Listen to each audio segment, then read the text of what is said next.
At 3 linggo naman bago ang pagsalubong sa 2011, sorpresang nag-inspeksyon ang Department of Trade and Industry sa mga tindahan ng paputok sa Bukawi, Bulacan. At tip nito para iwas disgrasya, huwag bumili ng mga paputok na walang PS mark tulad ng kanilang sinita. Narito po ang report. Dapat may label ka mo. Paano gagamitin? Alam mo?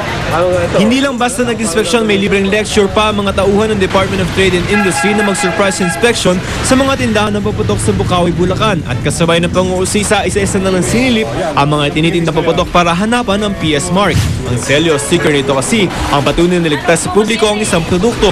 At sa tindahang ito, kitang-kitang walang PS mark ang ilang produkto. Ito po, nagbebenta po sila ng uncertified fireworks products. Nagbigay nga po kami ng warning sa kanila. Mahalaga raw ito dahil kung palyado ang paputok, maaari itong ikapahamak ng publiko. Tulad na lamang na nangyari sa Zamboanga City noong Miyerkules kung saan 6 ang sugatan nang bumulusok pababa sa mga manonood ang isang palyadong kiton o malaking kwitis. Mungkahi naman ni PNP Chief Director General Raul Bacalso bakit di na lamang daw magtalaga ang bawat LGU ng mga common area kung saan lamang pwede magsindi ng paputok.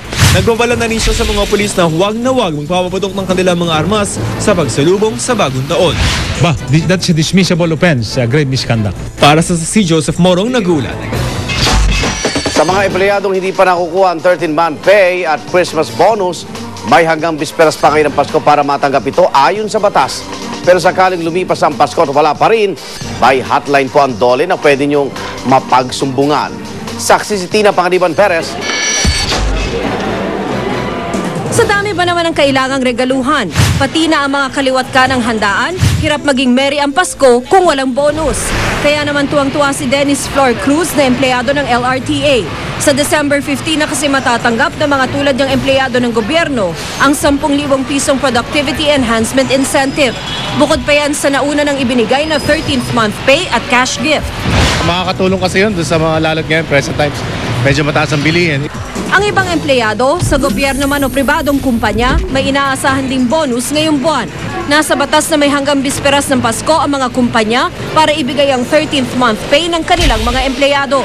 At sakaling may kumpanyang hindi magbigay ng naturang bonus, pwede raw magreklamo sa mga hotline ng Department of Labor and Employment. Sa Metro Manila, pwedeng tumawag sa mga field office na nakakasakop sa lugar kung saan kayo nagtatrabaho. May hotlines din para sa bawat rehiyon. Inutusan na ni Labor Secretary Rosalinda Baldos ang lahat ng opisyal ng departamento na siguruhing laging may taong sasagot sa mga naturang hotline. Ako si Tina Panganiban Perez, ang inyong saksi. Samantala, naging mainit po ang public hearing at consultation sa Toll Regulatory Board para sa toll hike na hinihingi sa South Luzon Expressway. May hinihirit pa kasing panibagong dagdag singil. Saksi si JP Soriano. Yan po ang pinakamataas na hukuman sa ating Pilipinas, kaya mahihirapan na po. Sinabayan ng pag-iingay ng mga grupong tutol Estex at Piston ang public hearing at consultation ng Toll Regulatory Board kaugnay sa nakaumang na tripling dagdag singil sa Estex Toll. Yung purpose ng hearing, no? Kaya ang aming mungkahi, bakit kayo ang nagpipresintan itong mga... Sa loob, mainit din ang diskusyon ng mga kinatawan ng tutol Estex at ibang commuter at transport groups sa pamunuan ng TRB. Sampal na nga raw sa mukha mahigit 200% pagtaas ng toll rate.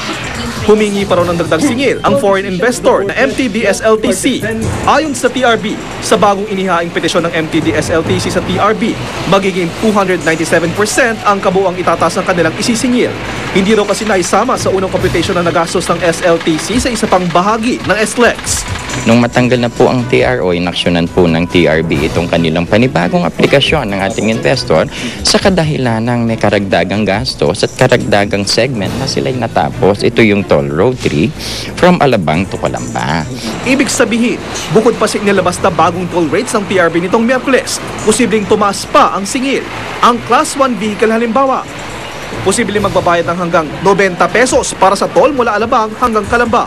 Tanong tuloy ng grupong tutol SLEX. Ano ba talaga yung totoong project cost? At kung tumaas, bakit tumaas ng malaki? Dahil inaasahang magkakaroon ng isa pang public hearing sa susunod na linggo. Ayon sa TRB, posibleng sa susunod na taon na raw matutuloy ang toll hike. Ako si JP Soriano, ang inyong saksi. Samantala, nagsimula ng kaninang alas 10 ng gabi ang water interruption sa ilang bahagi ng Quezon City. Pansamantalang nawala ng supply ng tubig ay ilang lugar dahil kinailangan palitan ng Maynilad ang valve ng kanilang nasirang tubo.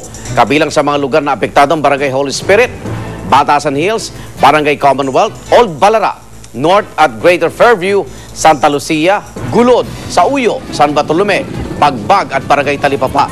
Bukas ng alas 2 ng hapon, inaasahang maibabalik ng Maynilad ang supply ng tubig sa mga apektadong barangay.